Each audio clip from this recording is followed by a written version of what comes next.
What's going on, guys? Welcome back to the channel, and today we're going to be discussing some WWE 2K19. And to be specific, one of the biggest issues that I have in regards to the whole series and how WWE Games is able to fix this issue, which is fairly simple, to be honest with you guys. Now, before we get into it, you guys already know we already started the coverage for WWE 2K19, doing countdowns, speculations, and news coverage. So if you don't want to miss none of that, make sure to turn on those notifications and subscribe if you haven't yet to be fully up to date. Among other topics, we already discussed the top 3 possible superstars to be the pre-order bonus and superstar that will more than likely be removed from the game. So make sure to be on the lookout and follow the playlist for much more content. So moving on to today's video, and like I said, discussing the biggest issue that I feel WWE Games needs to work on. About 2 weeks ago, I was playing the game and I kinda came across the realization that there was no more updates coming out for the game. Many of you guys were asking me when is patch 1.08 and when is patch 1.09 coming out, and as of me recording this, it doesn't seem like that's gonna be happening, even though there's still issues with the game. But that in itself, in my opinion, is the biggest issue for WWE Games, and I truly hope that they're working on it. What I'm referring to is that the game cycle, it is way too short. This year was even shorter because technically we only got 3 DLCs pack coming out following the game's release. So we got the NXT Generation pack, the New Moves DLC, followed by the Endurance Icons DLC pack, which was the last one featuring the Hardy Boys, and the rest of the Hall of Famers that they included into this year's game, which overall there were pretty good DLC packs, and the season pass was actually not that bad. But the issue in general is that as soon as we hit the last DLC pack, which is usually at the end of January or in the middle of February, that's basically an indication that we are fully done with the cycle, and following that we basically got 8 to 7 months of nothing in regards to the game. And going back to the updates, we all want WWE Games to be fully up to date and to actually work properly. Unfortunately, just like last year, this year the last patch that we got was just one after the last DLC. So in the end, there was only 7 updates that we got to see for the game, which doesn't help when we are still waiting for some fixes in regards to universe mode, my career, and so on. Now we know that they are focused on WWE 2K19, and this is basically what I don't want to happen in the next year's game, is for them to do the same thing, have the same type of DLCs, the same type of updates, and then just be done with it once February comes around. And as I said before, there's actually a very simple solution to this, which will be more work for the developers, but I think that in the long run it will help WWE Games. So the simple solution to actually extend the cycle of the game is just to have more DLCs. I wouldn't mind if they have 2 seasons of DLC instead of actually just having 1. We could get one that is from the release date of the game all the way up to WrestleMania, and then another one that is from WrestleMania to like SummerSlam, or from WrestleMania to Survivor Series. If there's something that we are learning right now from popular games such as Fortnite, which obviously has nothing to do with wrestling, but in the video game industry, just having more content following the release of the game is gonna get people to be coming back to the game and ultimately spending more money for the game, which obviously I'm not the biggest fan of. But if it's gonna make me come back to the game, then I wouldn't mind dropping another $20 for another season pass. Just think of WWE Games having constant updates after every pay-per-view, or at least after every of the 4 big pay-per-views, including superstars' updated attire. Even if it was attire that they picked from the community creation, them including it as free updates will be absolutely amazing. Or even them including it as the reward for Road to Glory. For example, finish this WrestleMania Road to Glory, and the week after you will get a set of the updated attires that you get to see in the game. Not to hype myself up, but that is a $1 million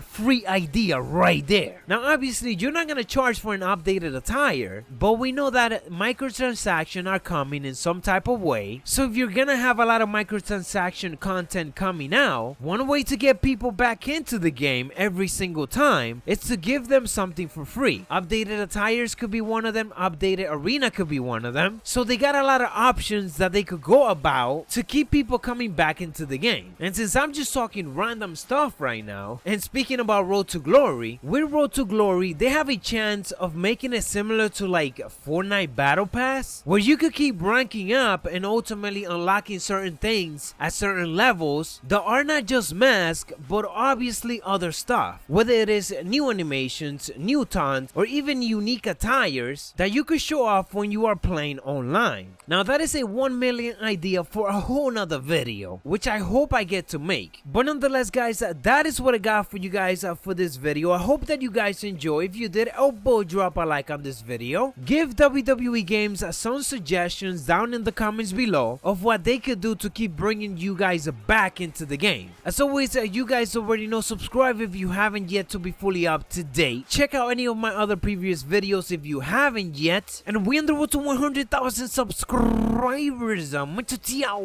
dig it.